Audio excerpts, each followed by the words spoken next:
Assalamualaikum warahmatullahi wabarakatuh. Selamat pagi semuanya anak-anak bunda yang soleh dan soleha. Alhamdulillah hari ini Selasa 3 Agustus 2021 kita akan melanjutkan pembelajaran tematik kita, tema 1, subtema 2, pembelajaran ke-6, di mana kompetensi dasar kita hari ini adalah Bahasa Indonesia, IPA, dan SBDP. Nah, anak-anak bunda, jadi pada pembelajaran sebelumnya kita sudah belajar tentang otot ya. Ingat, otot itu merupakan alat gerak aktif. Nah, anak bunda, otot itu juga harus kita jaga ya. Nah, jika organ gerak kita sakit, maka kita itu tidak dapat bergerak dengan bebas. Oleh karenanya, kita harus berusaha menjaga tulang dan otot kita agar tetap sehat. Nah, salah satu caranya atau salah satu usahanya untuk menjaga kesehatan organ gerak kita itu dengan berolahraga dan makan makanan yang menyehatkan otot dan tulang. Nah, anak-anak bunda, banyak fungsi dari jaringan otot pada tubuh manusia ya. Nah, tapi ada beberapa orang yang kurang memperhatikan anak-anak bunda untuk menjaga kesehatan ototnya. Nah, oleh karena itu sering terjadi seperti nyeri, kram, ataupun cedera otot yang cukup menyakitkan anak-anak bunda ya. Nah, bagaimana cara menjaga kesehatan otot itu? Nah, yang pertama, kita harus menghindari gerakan yang bisa membebani kerja otot secara berlebihan atau menghindari gerakan yang dipaksakan, gerakan yang secara tiba-tiba atau gerakan ataupun kegiatan yang terlalu membebani kerja otot kita ya. Kemudian kita bisa melakukan peregangan. Nah, kita bisa melakukan beberapa gerakan peregangan sebelum atau sesudah melaksanakan aktivitas tertentu seperti kita berolahraga, berjalan pagi, ataupun berlari. Jadi sebelum kita berolahraga, alangkah baiknya kita melakukan peregangan ya, supaya tidak terjadi kram, nyeri, ataupun sakit pada otot. Kemudian kita bisa melakukan latihan rutin. Nah, latihan rutin ini anak-anak bunda dapat kita lakukan dengan beban maupun tanpa beban. Bisa kita lakukan di dalam maupun di luar ruangan. Contohnya seperti apa contoh kegiatannya?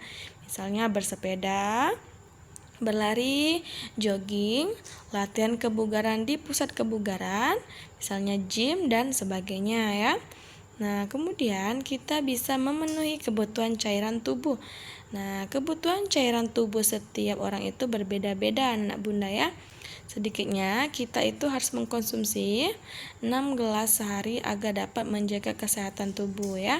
Cairan dapat membantu otot untuk melemaskan ya setelah kita berkontraksi serta dapat melembabkan sel-sel otot kita sehingga otot kita tidak mudah mengalami yang namanya ketegangan.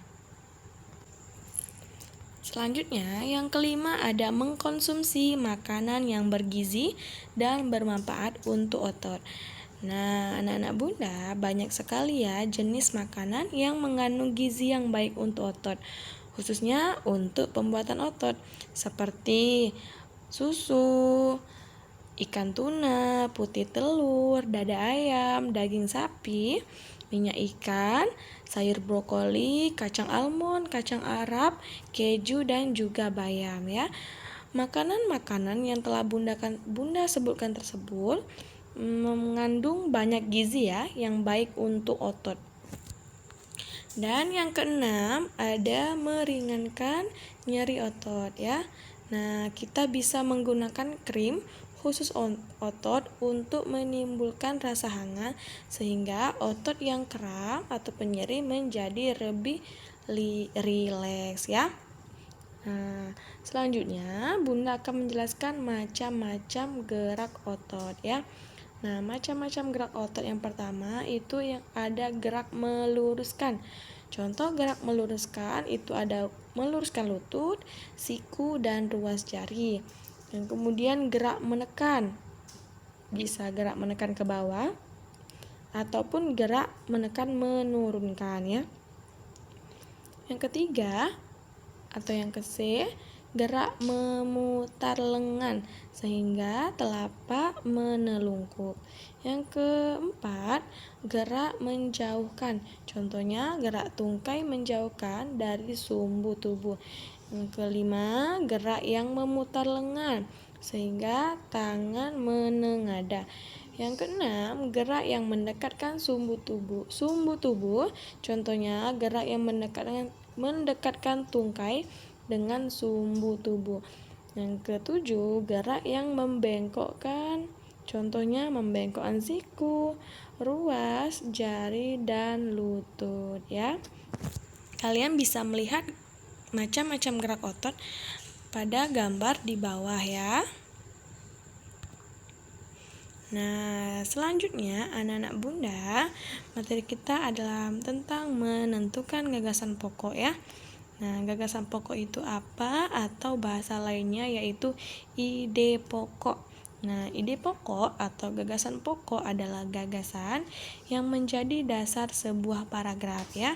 Nah, biasanya anak-anak Bunda, gagasan pokok atau ide pokok ini disajikan ke dalam bentuk kalimat utama. Sehingga kalimat utama itu yang akan memuat ide pokok ini bisa berada di awal, di tengah paragraf, ataupun di akhir paragraf ya. Fungsi ide pokok ini apa anak-anak Bunda? Fungsinya adalah sebagai gagasan utama yang akan dikembangkan menjadi sebuah paragraf ya. Nah, biasanya anak-anak Bunda dengan kita menemukan ide pokok, pembaca itu sudah memahami hampir seluruh isi bacaan ya. Selain itu juga fungsinya memudahkan kita dan mempercepat membaca sebuah bacaan ya. Nah, selanjutnya kita akan membahas tentang kaper ya. Nah, kemarin kita juga sudah membahas tentang kaper ya. Nah, apa itu kaper?